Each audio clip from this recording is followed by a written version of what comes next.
마이스라이브 마이슨 살아있다 김유림입니다. 6월 1일 어쩌다 보니 벌써 6월 1일입니다.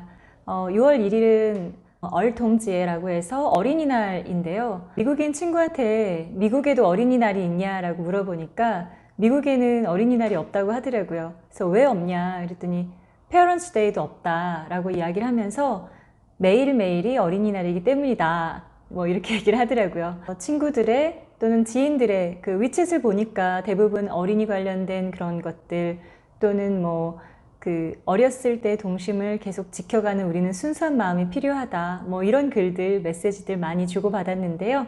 어린이 이야기를 왜 하냐면 사실 지금 현재의 많은 선택들이 결국에는 어린이들을 위한 미래를 위한 지금의 선택이 미래의 어떤 큰 힘으로 작용하기 때문에 어느 때보다도 국가의 정책이라던가 이런 것들이 중요한 시기가 아닌가 싶습니다. 뭐 중국 관련된 미디어나 이런 걸 보면 양회에 대한 이야기가 굉장히 많아요. 그래서 양회, 량회라고 두 가지 회의라고 해서 그렇게 불리우는데 당초 이제 3월 달에 이제 개최가 됐어야 되는데 지금 올해 같은 경우는 코로나19 때문에 미뤄져서 사실상 한 두 달 반 정도 미뤄진 거죠. 그리고 기간도 좀 짧게 축소가 돼서 조기 종료가 됐다라는 것을 알 수가 있습니다.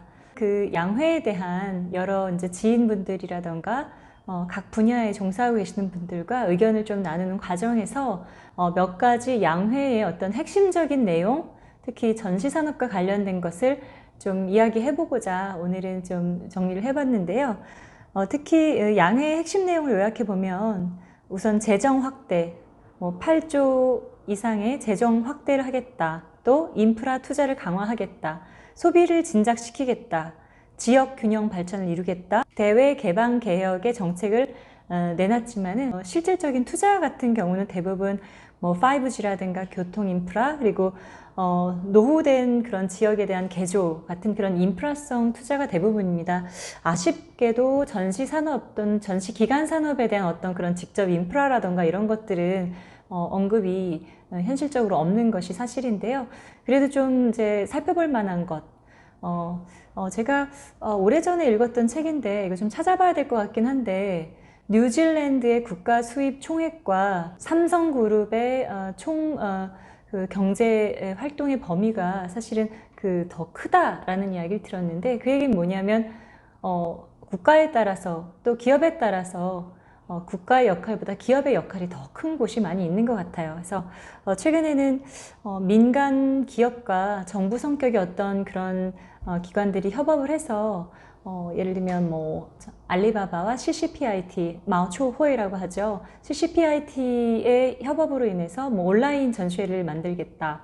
캔톤 페어 같은 경우는 그 텐센트와의 협업을 통해서 이제 그 온라인 전시회를 하겠다라는 것들을 이제 밝힌 바 있고, 글로벌 투자사 IDG 같은 경우는 자체 클라우드 전시회를 개발을 해서 진행하겠다라는 그런 포부를 이야기한 바가 있는데요. 어찌 보면은 국가가 전부 하지 못하는 것들을 민간 기업과 어찌 보면 정부 성격의 기관들이 협업을 해서 진행하는 경우도 다수 좀 발생하는 것 같습니다.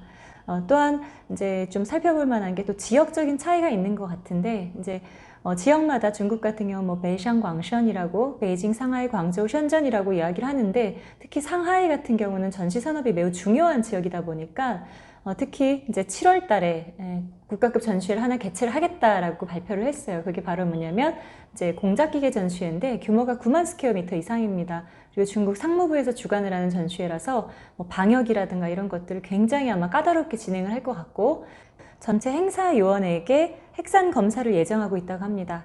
그리고 특히 이제 중국 최대의 전시장인 국가전시 컨벤션 센터, 즉 NECC 같은 경우는 올해 하반기에 45개 전시회를 예정을 하고 있습니다. 그래서 앞으로 이 전시회가 지속 개최가 될지 또는 다시 연기가 될지 취소가 될지 이런 부분들을 좀 살펴봐야 될 것 같은데요.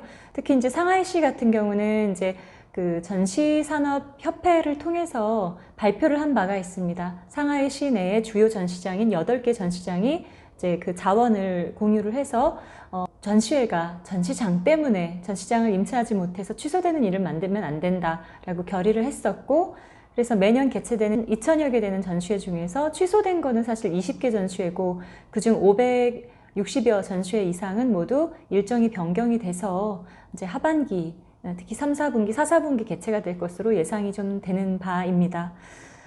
저는 이제 그 양회를 보면서 많은 전문가분들 의견들도 많은데, 저는 이제 전시산업 관점에서 봤을 때 전시산업은 정말 완전 뭐 대중 집합 행사다 보니까 직격탄을 맞은 산업이거든요. 그래서 코로나19가 보면은 이제 19가 의미하는 게 이제 중국에서는 지우, 용지우다 지우 해갖고 이제 영구하다, forever, 뭐 영원하다, 뭐 이런 뜻이 좀 있어요. 근데 인간이 굉장히 많이 노력을 함에도 불구하고 계속 이런 것들은 발생한다. 또 지속해서 발생한다.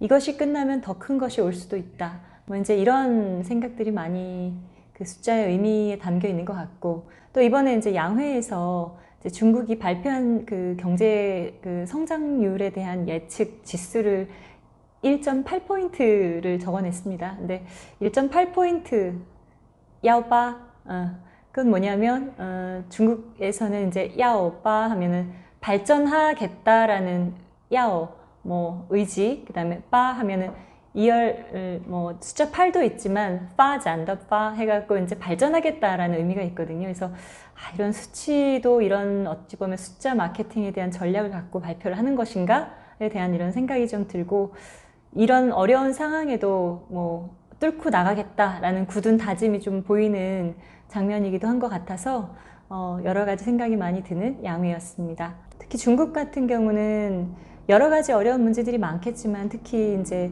패권을 잡을 수 있는 기회가 있었지만 코로나에 대한 어떤 발원지라는 그런 부분, 발원지로서의 어떤 그런 원죄에 많은 시선이 있기 때문에 사실 동맹을 하거나 협업하기는 굉장히 어려운 실정이라고 생각을 하는데요.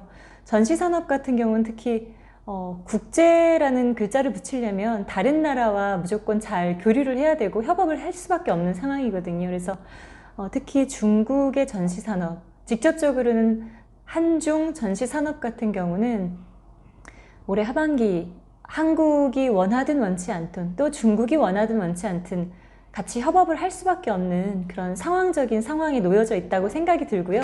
지금 잠깐 저희 직원이 노크를 했는데 상황적인 상황에 있는 것 같습니다. 그리고 그렇기 때문에 어찌 보면은 또 이러한 위기가 기회를 만들 수 있는 상황일 수도 있을 것 같습니다. 네, 오늘 이렇게 마무리를 짓겠고요. 또 뵙겠습니다.